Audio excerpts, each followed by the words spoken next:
Hej alle sammen, i dag skal vi lave noget fluffy slime, og vi håber, I kan lide den her video, og lad os bare komme i gang. Vi skal bruge noget mixe i, og mixe med lim, barberskum og linsevæske. Og nogle handsker. Først tager vi limen og putter den i. Og når vi er færdige med det, så skal vi bruge noget barberskum og bare fylde det med skidefuldt af barberskum, og så skal vi bare mixe det.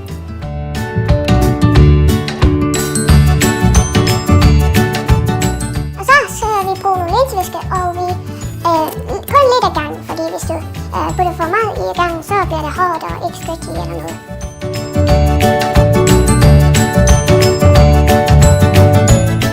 Du skal bare blive ved og ved, indtil det ikke klistrer mere, og så bliver det godt, og du har lavet slim.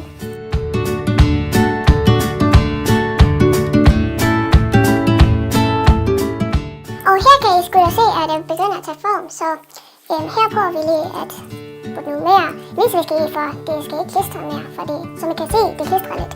Så ja.